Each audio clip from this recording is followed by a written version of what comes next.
Tennessee Blue Raiders. Money issues? There's someone local you can talk to. Financial Coaching Radio with certified financial planner Jason Qualls. Weekdays at 4 on News Radio WGNS. Rutherford Issues with Brian Barrett on FM 101.9 and AM 1450 Murfreesboro, FM 100.5 Smyrna. Listen and watch at wgnsradio.com. Rutherford Issues, powered by Middle Tennessee Electric and through their Sharing Change program. MTE has contributed over $11 million to local nonprofits supporting meaningful causes here in our community. Learn more at sharingchange.org. It's our first conversation of the brand new year with the Beesley Animal Clinic and Foundation. The executive director, Dawn Roberts, joins me. And boy, 2024 ended with a flourish for you guys. You were busy every day, it seemed like. Yes, we were. We had a busy year, but that's really good. But yeah, towards the end of the year, we were quite busy. But you know, it's. We like to see that, though. Yeah.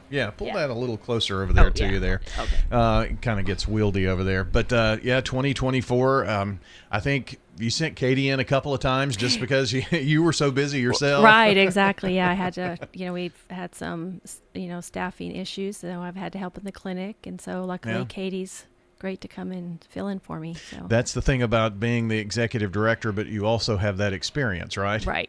Exactly. Yeah. Sometimes you get called into the trenches. Right. Exactly. I don't mind it. It's a nice change every once in a while. I bet. So, yeah. I bet. Yeah. That's the reason that's the career path you chose. Right, so it's got to be a passion there. Yeah. I was telling somebody the other day, it's like nice when your work and your passion unite. So yeah.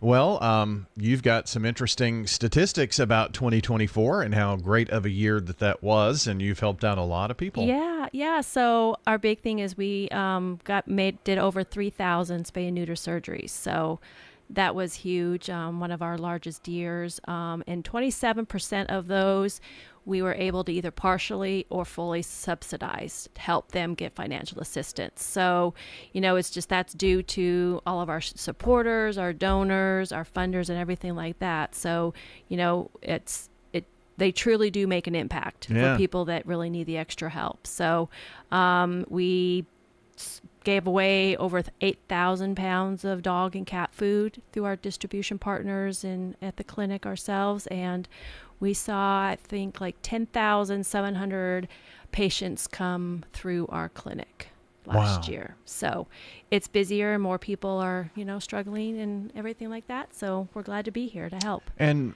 as our community grows, absolutely, so is the demand, I guess. Absolutely. You're right. Yeah. And so that's where it's just, we couldn't do what we do without our community support and our faithful followers and donors and everything. Like I said, 27% of those spay and neuters were, even though we're already affordable, some of them received it for no cost. Mm-hmm. So, and the 3,000 surgeries, I guess there's no way to know exactly how long it takes to do that, but I mean, even if it's an hour per surgery, that's 3,000 hours, know. Yeah. So it's and think about the thousands of lives we've saved. Yeah. So no more litters for all those pets. So absolutely. Yeah. And that is the key, and well, that's why Jesse Beesley did what he did in the beginning. Absolutely. Yeah, and it's interesting. It's 45 years this year. 1980 is when the foundation was organized. So we're excited to be celebrating 45 years of being in the community.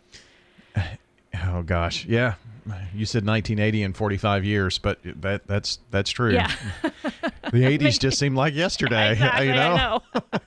But definitely not the case. But that is cool, and I'm sure that. I mean, when someone sets out to do something, I don't know that they ever dream that it could be what it is in 45 years. Right. I'm sure the Beesleys did not really know what the impact that the clinic and ultimately the foundation would have. But it certainly it's is a great story. It really is, and I find it interesting is that it was the grassroots effort of those involved with Beesley that did make spay and neuter mandatory for adoptable animals. So it was great. Yeah. Are there other organizations like Beesley and other communities? Yeah. I'm sure there are. Yeah. Like in Nashville, there's Pet Community Center. There's the Joy Clinic in Lebanon. Shelbyville has one. Middle Tennessee Spay and Neuter Clinic. There's one up in Clarksville.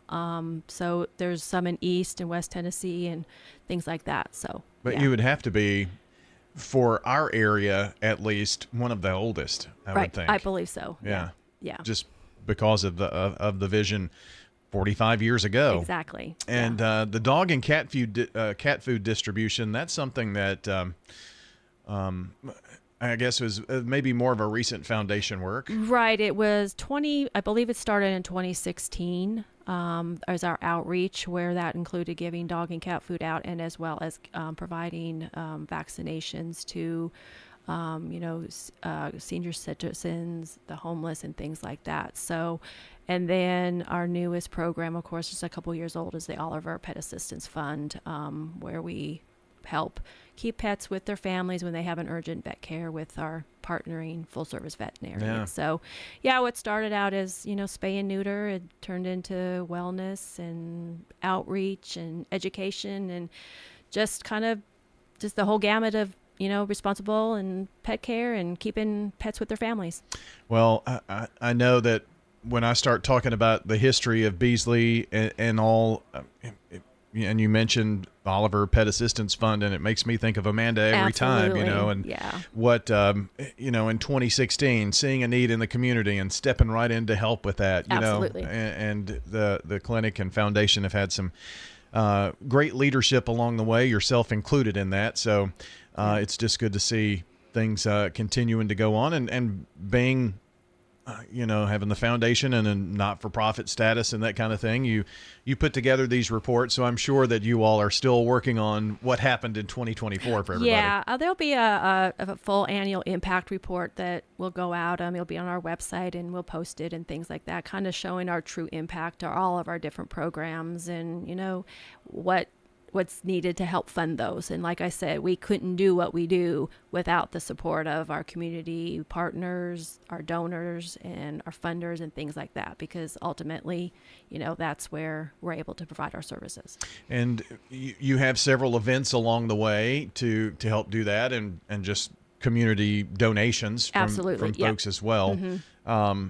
I would think Paws and Pearls is your signature event? Yes, our longest and largest fundraising event. And, this year it's exciting because it's our 14th annual, but we're also celebrating our 45th anniversary. So it should be a really good time. Yeah. So it's on April 25th at Copper Ridge. Okay. Yes. Wasn't it a fall last year? Or maybe No, that's Barks and Bourbon. That's Barks and Bourbon. Well, okay. In maybe 2 years ago. or 23, we had it in the fall because we were just coming back from COVID and all that stuff. So Gotcha. This will be, I think, this second year, maybe it's in the spring. Okay. Yeah. I don't know. Time goes by so fast. Yeah. It definitely all runs together. Yeah. And a lot of things that were spring events became fall events Right. because of that weirdness that was going Yeah. on and all that. So Right. that's so April, do you have information on the website about it just yet? We do. Yep. We are looking for sponsors, and if any businesses want to have a great experience, want to donate to our silent or live auction. But yeah, everything is on our website and for that fun event. So You got lots of great people who help put that together we too. do. We have a don't you? great committee. Yes. So, and I mean, my board is fabulous too. So. Yeah. So the committee operates outside of the board, but I'm sure some board members kind of cross over. Yep. They're separate volunteers that, give, their time and effort to, putting on an event like that takes a lot of manpower and effort, and, so we're super grateful.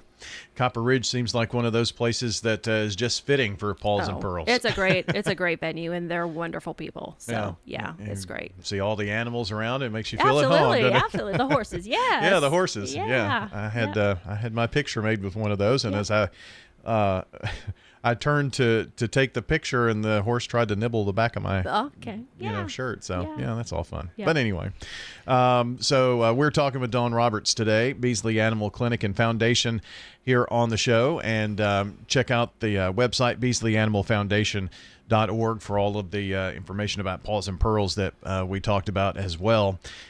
Dawn, wintertime, it seems like we talk about this, but it's always a good reminder for folks. next week's forecast, I mean, we're going to have cold. Highs in the low 20s, lows. I mean, there's, I think Monday night or Tuesday night, I can't remember exactly now, but early in the week, we are going to get scarcely close to single digits. Right. Yeah. And that's no fun. It's no fun for us. And, there's always concerns for your pets. Especially if you can bring them inside, that's the best thing for them, because they can get frostbite, they can become hypothermic, and you just need to kind of know the threshold that your dog is able to, withstand. The long-haired, thick-coated dogs probably can be a little bit more tolerant than your thin, short-haired, or your even stocky pets, because their bellies are in the snow. So they can probably get cold pretty easily. So you just need to know, and that's why you should just kind of talk with your vet once a year, go for an exam, and kind of understand if they have any, health issues. Our dogs with arthritis, they're probably feeling the cold just like we do as we get older. I can only imagine. Yeah. Just like we do. Right. And if you put a sweater or a coat, make sure that if it's wet, you need to replace it, because it's going to make the dog colder. Yeah. With a wet sweater on. Well, this was the first snow for the newest puppy. Mine too. Yeah. Not a fan. Oh, really? No. Oh, gosh. Mine loved it. Just wanted to eat it and play with the ice and all that stuff. So. Yeah. Eventually he came around to that, but at first it was like, you want me to do what in this? Yeah. you know? I mean, I can't get a sweater on him. He's just like, no, I'm fine. So, yeah. But.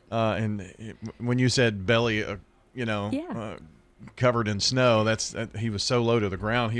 At first he was hopping through it, just because am I supposed to walk through this? Yeah. But I mean, people get very creative, even putting the booties on. You can put booties on. Yeah. And I mean, if you're going to take it for a walk, you got to watch out that, you don't know what kind of chemicals are on the sidewalk or roads or anything. I'm sure everyone knows this, but antifreeze is very, very toxic to animals. And some of the de-icers that, is not good for them. So, if you go for a walk and play in the snow or whatever, you should always wash your pet's paws just to make sure that when they're licking it and stuff like that, they don't ingest something that is not going to agree with them. Well, none of mine are like more than 12, 13 pounds. And so, by the time they go out and take care of their business, standing at the door ready to come in, they're all just like quaking, right. So, it only takes just a short time. It really does. Yeah. And like I said, there's, the larger dogs, the ones with the thick coats, like huskies, and, they're used to the cold weather, but, 0 degrees, they're not used to it either, right.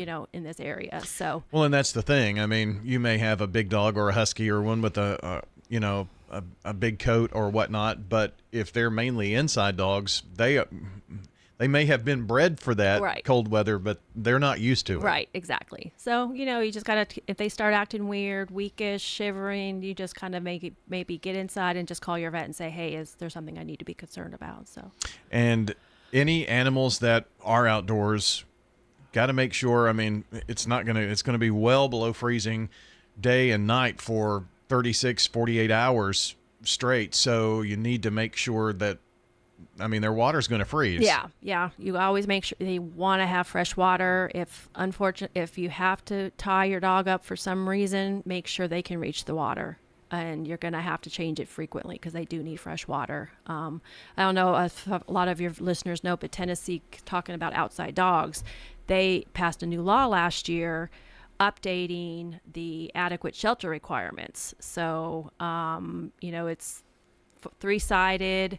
They have to be sheltered from the wind and the weather, flooring, good bedding to keep them warm or and cool when they're stuff. So, they've really made sure that these animals have the proper shelter to keep them safe in hot and cold weather. Yeah, or and also, even if you have like a feral cat or something of that nature around your property or whatnot, just someplace away from the elements, even if it's in the garage or something, right? Yeah. And, there's some good, if you do have a feral cat or a community cat or something, and, you reach out to there's a lot of rescues, Rutherford County Cat Rescue, they can give you ideas on how to make a feral cat shelter. You put a cooler, you just make a little hole in there, put straw, always use straw in your dog houses and your animal shelters, because hay will absorb the wetness. Straw is a little warmer and is just better material to have. And yeah, just try to, get them out of have a place for them to get out of the elements. Yeah. Sometimes for cats, it's under the hood of your car.